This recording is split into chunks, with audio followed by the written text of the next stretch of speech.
All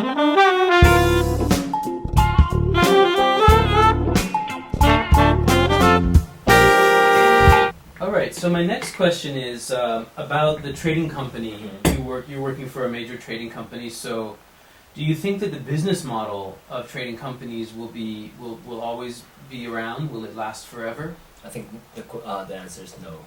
We have to change our strategy and change our approach to the business. Because I think the trading companies, talking about the history of trading companies' business, started from importing Japanese product to overseas and also importing the overseas product and business to Japan. So it's very much Japan-oriented business model. And after that, we started investing to the project, such as Sakhalin 2 project, which will contribute to Japanese economy. But nowadays, Japanese population is decreasing, and Japanese domestic competing economy power is losing the power in the global business field. So I think if we stick too much into Japan, the trading company's business will not last forever. So I think we should go more outside in the global business field, doing the business based on that company, making a profit based on that country. So to attain such goal, I think we have to foster more globalized team. I mean, more cross-cultural team inside our trading house. So I think that will be the approach to do for the next step. So to answering your question again, I think if we stick on to our current business model, I think our company will be in the situation of bankrupt in the coming decades.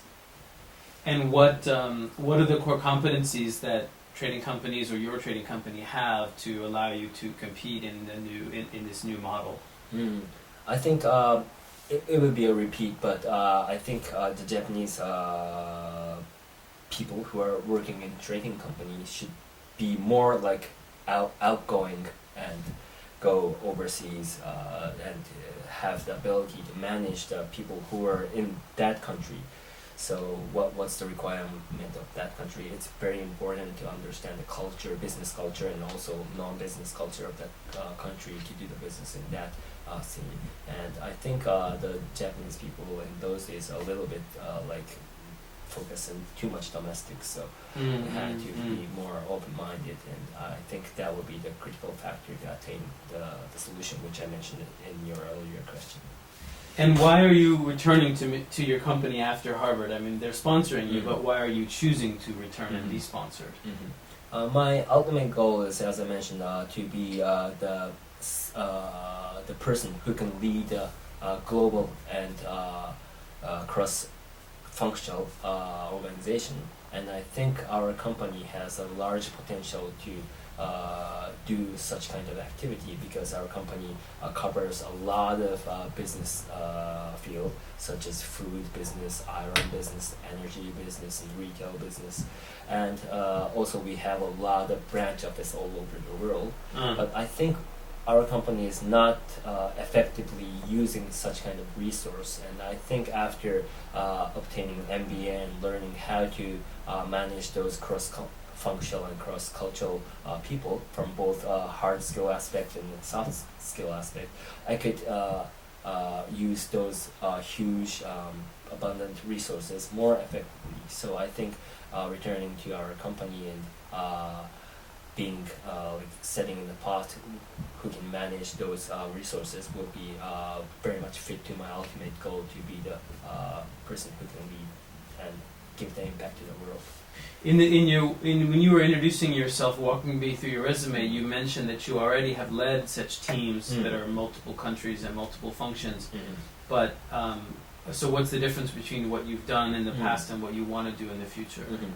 In the past, I've done it in very closed community, such as only energy, only LNG, and only the people who are from Russia, and Shell is from Dutch and also from British.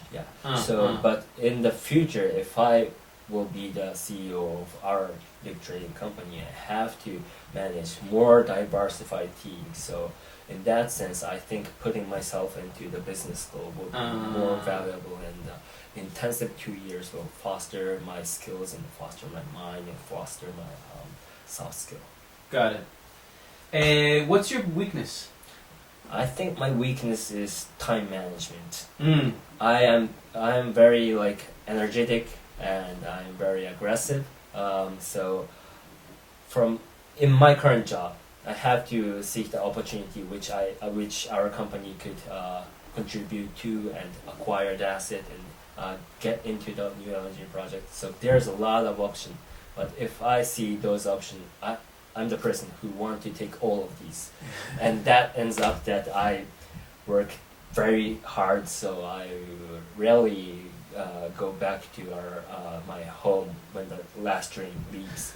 I always take the taxi in the midnight, and my boss is very anxious of my work and life balance. So I think that will be the more I can manage more time effectively, and I think one important thing is select what is important, prioritize things. Mm. Not just pursuing all the opportunities, but I think that skill would be also I can attain from the experience in business school, because I believe that in business school there's a lot of opportunity both inside the classroom and also outside the classroom. So doing such kind of training will be I believe that will eliminate my weakness. What kinds of activities do you want to get involved with at Harvard? I think there's two activities outside the classroom I'm interested in right now. One is the energy club.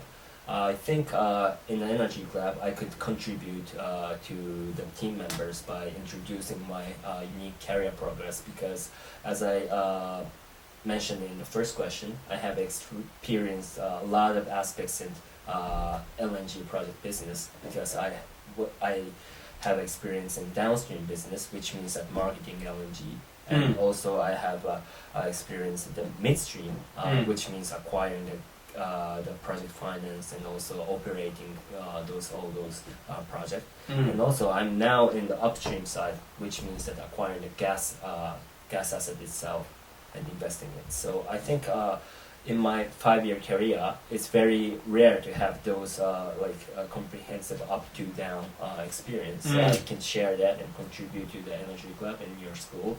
And also I'm interested in alternative clean tech energies.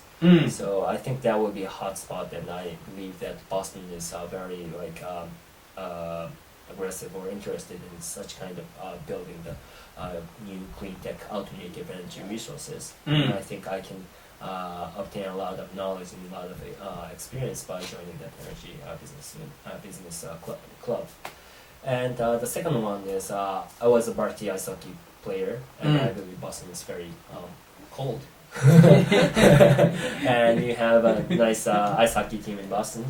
So I want to join the ice hockey team, and I would like to build up the strong bond between those members who are in the ice hockey team, other than just participate in the school and go back to home studying. It's not so much interesting. So I want to build up the relationship and build a strong bond among those through the ice hockey activity. Great. Is there anything else you want to mention that we haven't talked about so far? Yeah, I would like to mention about, I just mentioned about the potential contribution, but I would like to mention about my contribution inside the classroom. Okay. Yeah. I'm very outspoken man. I have a lot of experience of having discussion with other parties or other person who are from different industries in different countries, and I believe that I have ability to not just push my own interest or own opinion, but listen to their opinion and build up effectively and common understanding in the classroom. So I think my experience and also my personality will bring a lot of huge value to your school. Great.